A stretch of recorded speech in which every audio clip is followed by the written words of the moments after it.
Good morning, everybody, and welcome to GoIndieNow Sunday Funday. I'm your host, Joe Compton, and I will be participating in this tag along with hopefully a lot of you. Now, a couple programming notes though before I do get started. The first being on Friday, this coming Friday, we will be dropping our 16th episode of our flagship show, It's Time to Go Indie Now. And it kind of ties in with today's Sunday Funday tag. So look for that on Friday. Now, if you missed our panel discussion show, which happened a couple days ago, you can go back and check it out on our channel as well. And I highly recommend it, even for all artists, not just authors.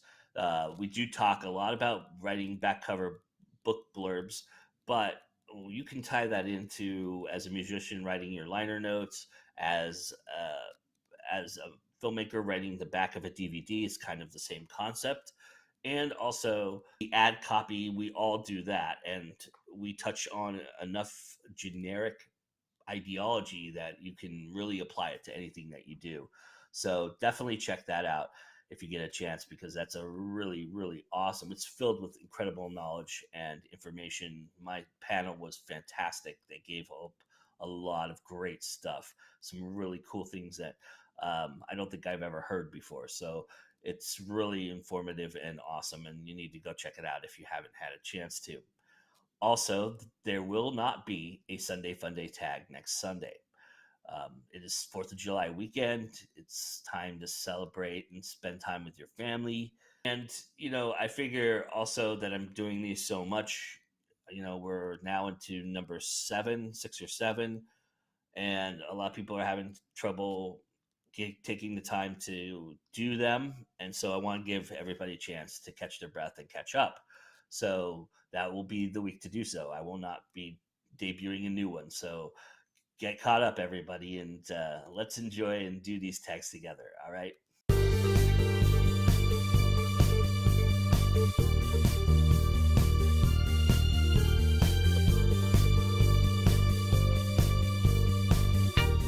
Oh, one more thing before we get to this week's Go Indie Now Sunday Funday tag. I was tagged by Mr. JB Taylor of TaylorMade to do his tag this week, which was creating one sentence out of just indie book titles.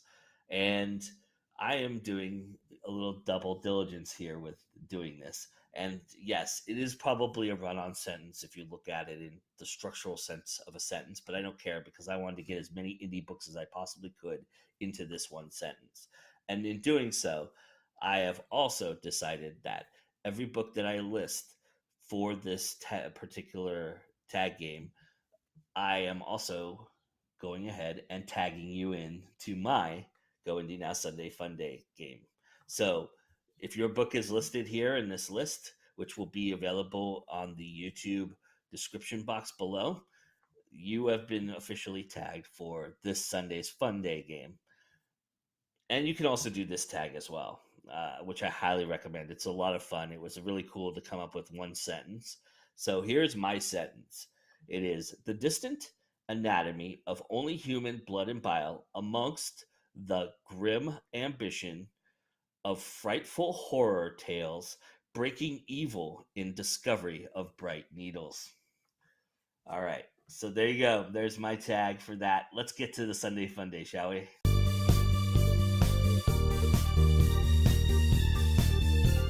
It's funny how we come full circle, and in life we make a lot of discoveries.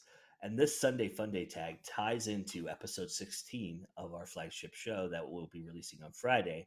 That is all about the artists discovering their path, discovering their voice, discovering, the thing that they were meant to do. And it's interesting how we get there, and how at a young age we discover certain things that at an older age we don't tend to care for anymore, or that stick with us, or how at a younger age we didn't like something, and then in an older age we tend to grow to appreciate it. We mature and we understand it a little bit more, and it becomes something that we never thought we would ever embrace. So this Sunday Funday tag is all about discovery. Now, disclaimer right off the bat, there is going to be some personal nature within this tag, This is not just about choosing a book or choosing a movie or choosing a song. This is about actually discovering who you are.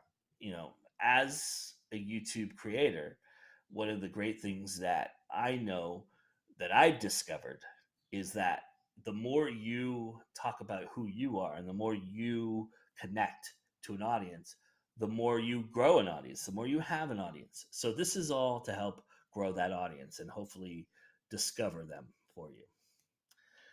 All right. So, number one, something I discovered at an early age that stuck with me. Well, I was all of 9 years old when I discovered that I'm going to die.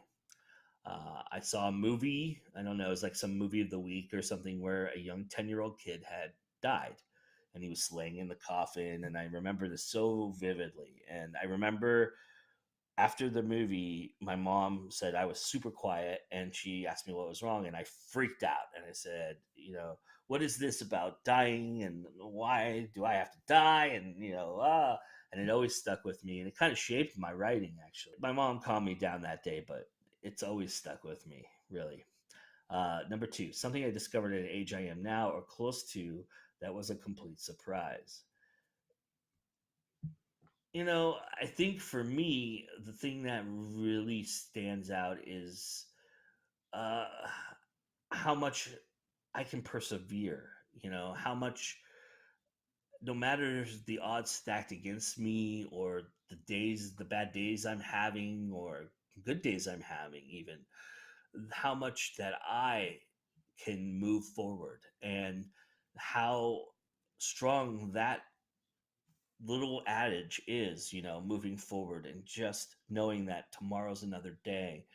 I think that really shaped me as an adult. I've been through a lot and I've had experiences, and those experiences have really not just stuck with me, but they've really given me a foundation to move forward into later life. And knowing that, you know, there is a horizon ahead, that there is a light at the end of the tunnel, all those things, you know that I just talked about, dying and all that. Yeah, that's going to happen, but while in the meantime, you know even on my worst day, I'm not dead. So I wake up the next morning, it's a good day to start over. And I discovered that probably, I was young and dumb and did a lot of stuff. I think we all pretty much can relate to that. And so that really shaped, the idea that, okay, I'm going to be okay. Number three, a movie I loved at an early age that discovered doesn't hold up from the test of time. Man, I just the other day watched The Adventures of Buckaroo Bonanza and realized what a horrible, horrible movie that was. I think as a kid I really liked it.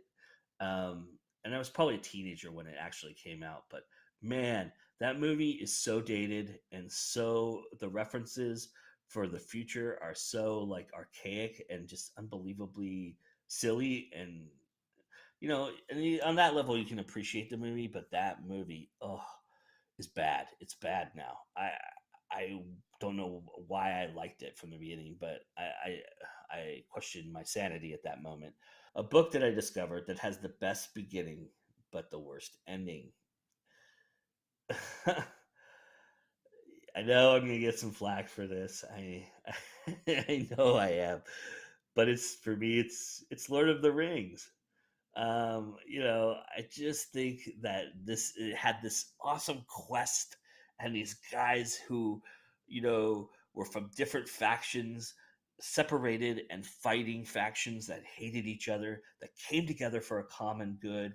And while their mission was accomplished, they all kind of split off into their own adventures, which I get. I understand that's a great way to world building, give an encompassing world. But boy, it just kind of fell flat at the end. I just feel like, you know the idea that Frodo could actually be overcome after all the things he's been through and all the adversity, the in that moment he could just say, screw it, it's mine. To me, it just felt like it was weak. It was weak. And I'm sorry, but that's how I feel. I'm sorry. I really am. Go ahead, spew your venom at me. I'm totally fine with that. All right. Something I've done on a daily basis most of my life that I discovered was bad for me. Well, it's eating, obviously. Uh, Looking at me, you can tell that I like to eat.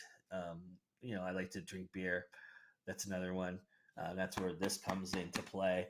But, you know, again, I live by the adage that I just want to live my life and I enjoy it.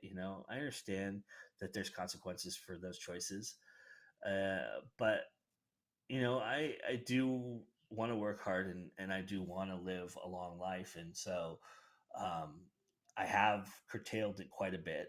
And my wife will tell you that. The eating thing I am working on, but the drinking thing, I've really slowed down a lot.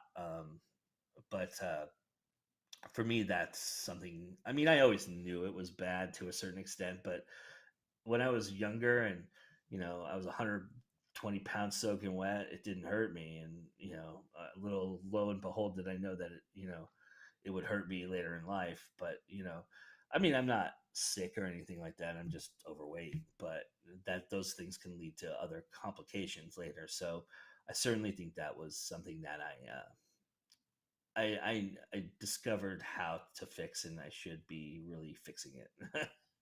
And I am. I'm working on it. I am. All right. Something fun, positive, or lighthearted about me someone would be surprised to discover. I've always wanted an afro. I don't know why. I don't know what it is about that, but I always wanted to see my hair poofed up to the top.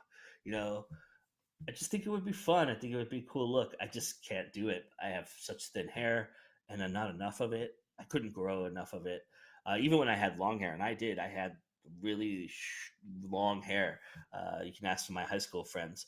I had it mid back, pretty long, but it was really thin, and it looked like it looked like Schmiegel.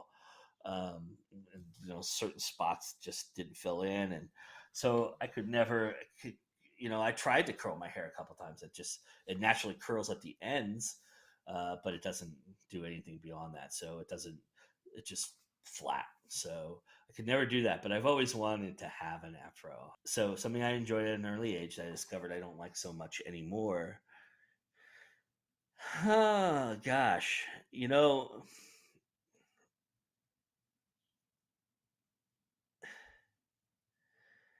I guess I loved the idea of being able to drive when I was a young kid. Um, I always thought it would be cool. I when I turned 16, I went to the store any chance I got from my mom. I did every errand I could possibly do. I drove a car every chance I could get, and I really thought it was really great. And then I got into traffic, and I grew up in LA, so you can imagine my education um, in terms of driving in traffic. And while I don't mind long distance trips, I think it would be a lot.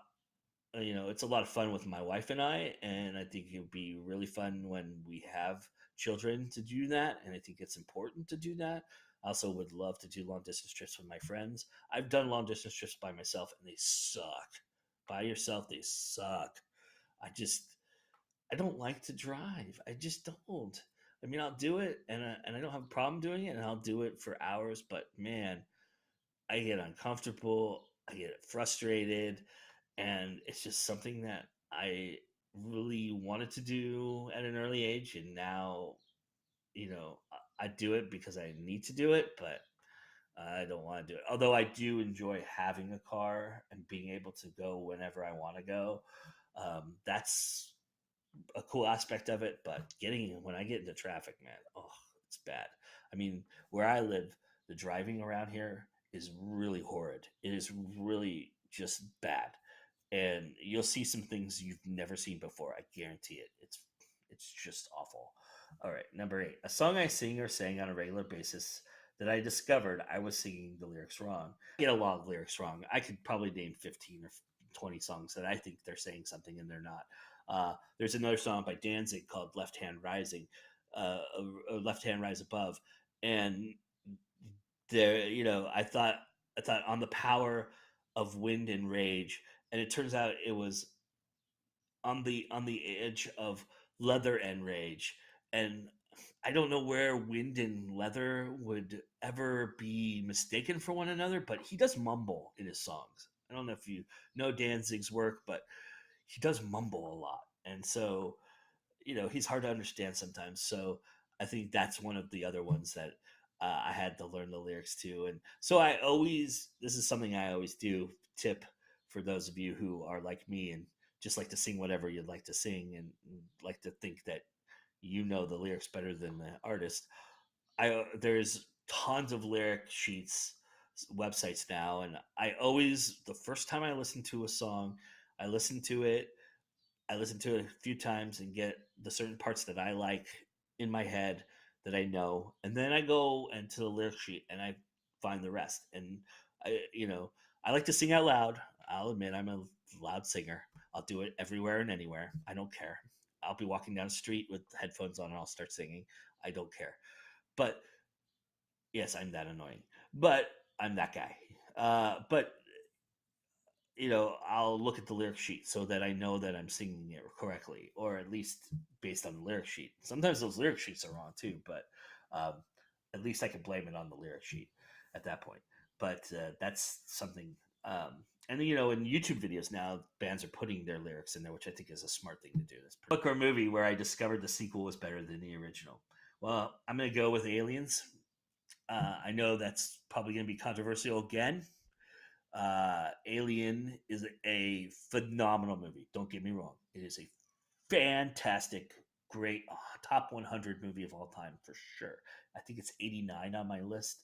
But Aliens is one of the greatest movies of all time, and I think I have a special affinity for it because it was my first rated R movie. My father took me to see it, and he said, "You're gonna love this." And as soon as we watched that, he sat me down, and I watched The Godfather, Alien, I watched Terminator. I watched all these movies like back to back to back. I was like a weekend of movies, of rated R movies, because he knew I could handle the rated R movie. I think this was his test, and it was awesome. It stuck with me.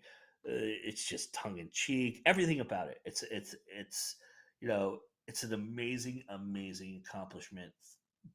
Piggybacking on a movie that was already pretty brilliant.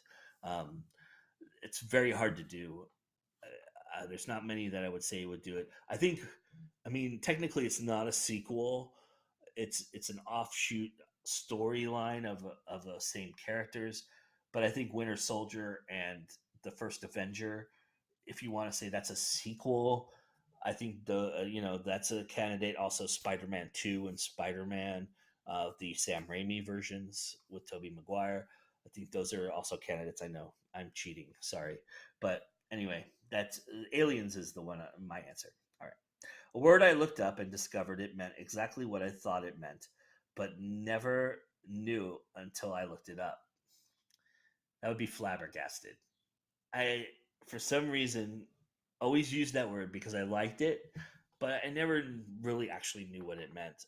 And I was hoping contextually I was using it right and correctly. And turned out when I looked it up, finally I was. I mean, I looked it up when I was like 14. I was using it like 10 and 11 because I thought, hey, I'm going to look smart by using a big syllable word like flabbergasted. I heard it one time by a comedian and it just stuck with me and I loved it. And so I used it a lot. Um, now I use awesome a lot too, which you all know. But flabbergasted is the word, and it meant exactly what I thought it would. All right, number 11, the best guilty pleasure I've discovered. It's beer.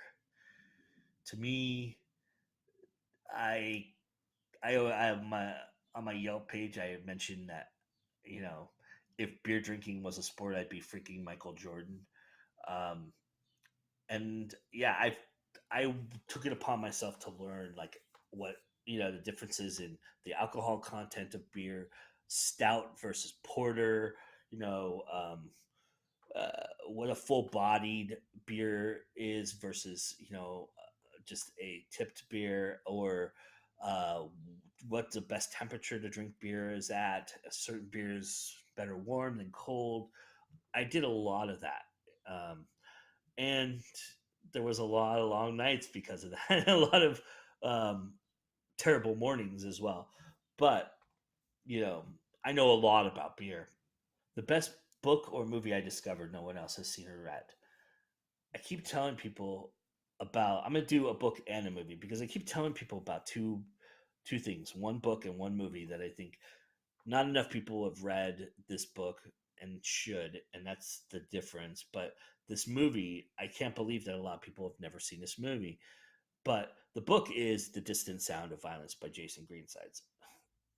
It is an amazing, amazing read. And if you haven't read it, I keep harping on it. And I know that. And I know that you're probably tired of me talking about it, but trust me, it is a book to read. It is our generation's outsiders, or this generation's outsiders. It's, I'm a little older, so my generation is the outsiders. But it's just, it's that poignant. It's that impressive, and it's one of those books that just has so much to it, and it's an amazing, amazing read.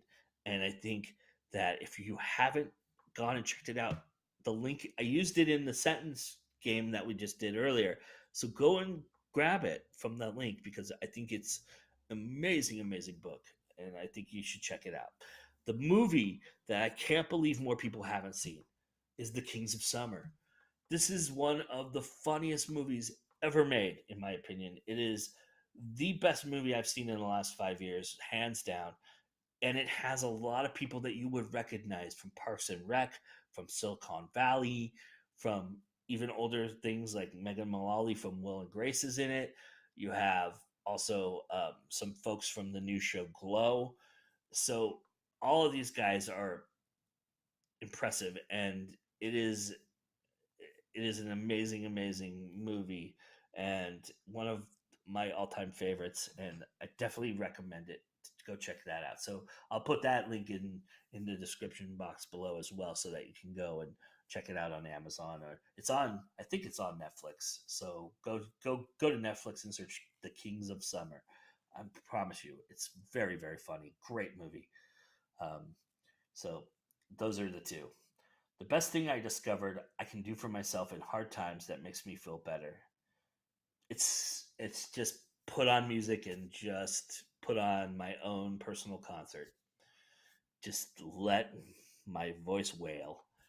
Just get into the music and just get lost in music. For me, it's the best thing that makes me feel better. Sometimes movies do that too, where I'll go on a marathon, like I'll do a noir marathon or a Woody Allen marathon. I'll do a Monty Python marathon, something that really resonates, or do an 80s comedy marathon, John Candy marathon I've done. Um, but those those two things really help me. You just you just got to turn everything off, go away, and just let the music or the movie take you. If you do that, you'll just feel better instantaneously. I don't know what it is. It's the escape. I think it's just removing yourself from the problems. I mean, you have to deal with everything that you deal with, but and bad times are bad times, but there was always room for music to make me feel better. I just loved it. I still do, and movies as well. So the most ridiculous claim of discovery by someone. Well, for me, it's Al Gore discovering the internet. I, I mean, he may have fostered the technology. He may have blistered it and pushed it forward, but uh, that gets me every time. I just it's the one thing that sticks in my mind about his campaign. And when he said that, I couldn't believe it. And he got ripped apart for saying that. And it's kind of funny because I think very highly of the man. I think he's a super intelligent guy. I think he's a very passionate guy, and he has a very passionate cause, and it's a very important cause. And I don't begrudge him for any of that. But come on, man, You might have been a part of the team that helped shape the internet, but you didn't discover it. It wasn't like, you were Columbus and you go, oh, look, there's this thing where I can click on and I can talk to somebody far away. I can look at something. I put some information out and somebody, nah, you didn't do that. I'm sorry. That's discovery to me, and I don't think he did that. All right. Something I discovered that I never enjoyed at an early age, but I like now. Uh, I want to be careful here because it's foreign films, but let me preface that by saying that it's certain foreign films. I've always had an affinity for foreign films. I've always had an affinity because I've always wanted to learn different languages and see how different things are interpreted and how culturally I'm different and how other cultures experience it. I've always been curious like that. I've always loved that, especially about foreign films. And my parents could never understand why I'd always want to go see a movie that had subtitles or was dubbed. But there are certain foreign films that are exposés of testing your patience, and I'm not a patient person. And those films I have a hard time with. But I've gone back recently and actually watched one called Man Bite Dog, which I thought was just awful the first time I watched it. It wasn't much better the second time I watched it, but I understood it. I got it. And I think that just comes with maturity. And a lot of these films are very mature, and I'm proving that I'm pretty immature at times. But that's typical man, right? We mature a lot later in life. Um, so I I just think I appreciate some of those expose films. Like Russian Ark is a great example. That would be a film that would fry a lot of people's patience, but for me, I just found it so fascinating and so interesting because it's intricate and it weaves this interesting mystery and this interesting vibe to it. Um, and if you get into it, you really are into it. There's puzzle pieces and things that you discover every time you watch it. It's one of those movies you have to watch a couple times. So, and I think it's like 3.5 hours long if I'm not mistaken. But, um, Lars Van Trier is another artist that I had to really ingest and understand. And there's a couple films I just didn't get, and it's okay. You're not gonna like everything. You're not gonna get everything, and I'm not supposed to. But I do think there's a deeper appreciation for the exposing deeper meaning foreign films that I didn't have before, and I think that's something I discovered probably in my late 20s, probably even my late 30s, to be honest. Yes, I'm old, but yeah. So the single greatest discovery in history is wow, man. Well, since I'm doing this on video and putting this out there to the world where I can reach a mass audience, I think that that communication, that type of communication, while it may not be the single greatest discovery, it's the most important one in my life because I get to talk to all of you and I get to know all of you and I get to put a name to a face. And whereas you would be hundreds of miles away, even thousands of miles away, and I would never know your face and never know who you are. And now I know a lot of you, and I feel like that connection is made through this. And I think that's such a valuable thing. I think ultimately the one-on-one physical connection is even more powerful. And I hope to someday meet a lot of you and be able to be where you are or you be where I am, and we get together. That would be a dream come true for me, and I want to meet as many of you as I can. um, but I think that this helps bridge that gap, and it's really, I think, something that I embrace wholeheartedly. All right, everybody. Well, I named the people I wanted to tag in my little sentence there, but I'm going to tag one more person today. And that person, the only reason I didn't tag them in the book tag is because I couldn't find a book that worked with the sentence. So, Peter Clark, I'm tagging you as well in this thing. So, Mr. Peter Clark, the writer, I promised you I would tag you in the next Sunday Fun Day, so I'm doing so. So, with that being said, you have now 2 weeks to do a lot of these tags. So, if you haven't done some of the tags and you've wanted to do them, I'm giving you a break. Next week, I don't do the Sunday Fun Day. So, you know, catch up, everybody. And again, just because I tag certain people doesn't mean I don't want other people to do this. I want as many people as I can to do this. It's always great to learn more about you as a person, and like I said, to make that connection, it's very important to have discovery, and to discover as much as we can about one another. So that's basically what this tag is about. And I thank you for watching and participating if you do participate. And also remember, Friday, our flagship show drops. Check that out. I don't have a time for it. I don't know when it'll drop. I'm at the mercy of the rendering process. So I don't want to make a commitment I can't live up to, but I promise you it'll be sometime on Friday. All right. And remember, it's always time to go indie now. We'll see you again soon. All right, everybody. Bye.